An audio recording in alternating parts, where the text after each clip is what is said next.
Let's go back out to scene 1 and see how this all comes together. First of all, we do not expect to see the laces out here because that animation is inside of a movie clip. So if I'm just looking at the timeline here, I'm not seeing any laces. But we know that if we do a test movie, we should see all of our animations playing. And there we can see the football with the laces flying around mid-flight and the clock counting down. Now I just want to add a few finishing touches here so we can clean up our animation. First of all, the clock's going a little bit fast. We didn't really set it up for seconds or anything like that. And second of all, I'd like to have the home score animate going up by 2 points as soon as the ball sails through the uprights. Now, to synchronize this, we just need to go and look and see when the ball sails through and make note of the keyframe. Right about, let's see, somewhere right in here, maybe about frame 75. That's where the ball officially sails kind of through the uprights there. So I'd like to have the clock count down and get to 1 right before that, and 0 right after.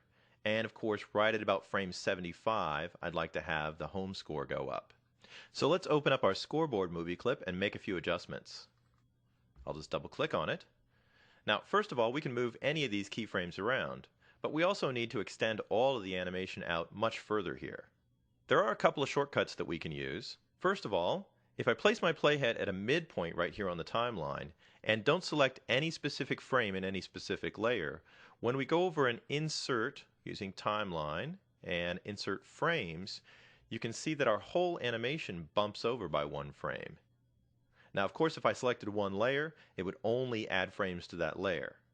As another shortcut, if you select several frames in a layer, now to do this, I'm going to click on the actions layer up here at the top, and I'm going to shift click at the bottom, and I've grabbed a block of frames now. When you do the same insert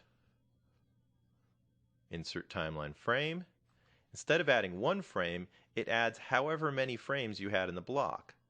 And this works whether you use the insert menu or if you use the F5 shortcut key, as I'm doing right now. So that's an easy way to extend your timeline and add additional frames.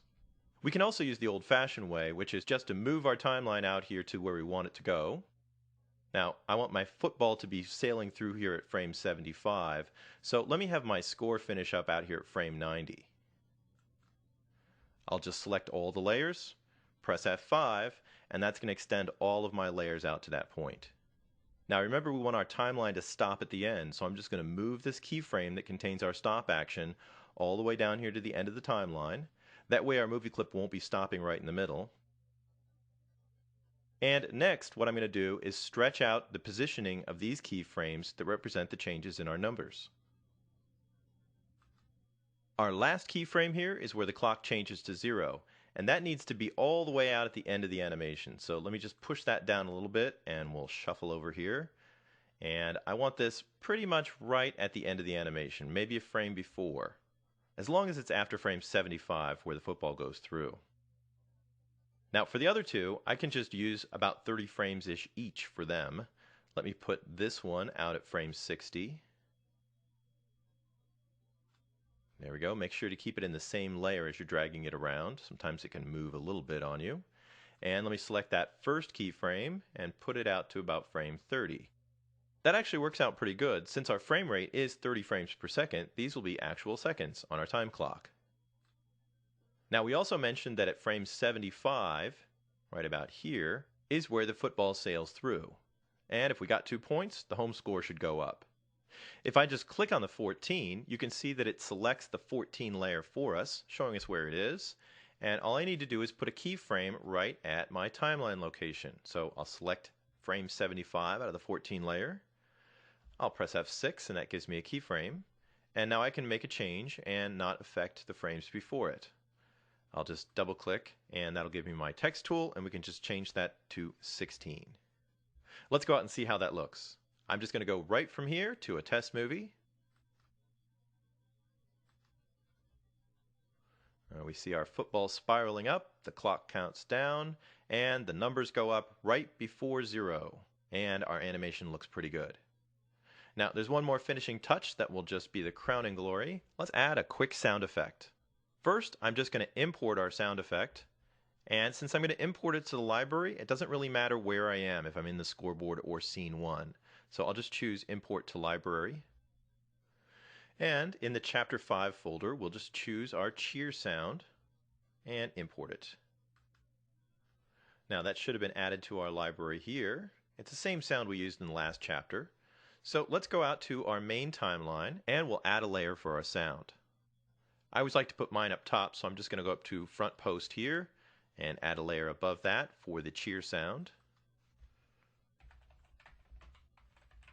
We'll name it so we keep things neat. And then I'm going to pick a point for the crowd to start cheering. Probably right when the score goes up. And we're right at frame 75. So let's add a keyframe there. I'll press F6. And at that keyframe, we've got our sound settings. We can just choose the cheer sound. Now there we can see that the cheer sound kind of ramps up from that point and plays on till the end of the animation.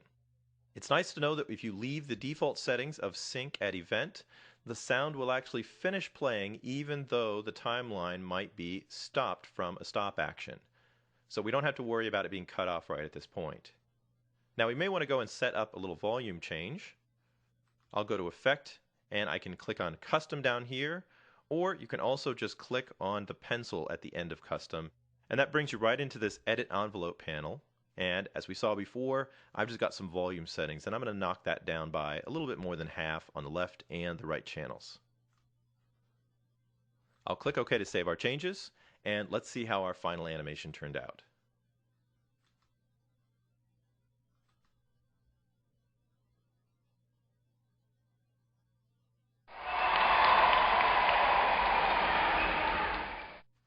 Looks like it was a photo finish. In our next chapter, we're going to be taking a look at another sport, and in doing so, we're going to learn a lot more about controlling motion tweens with the motion editor.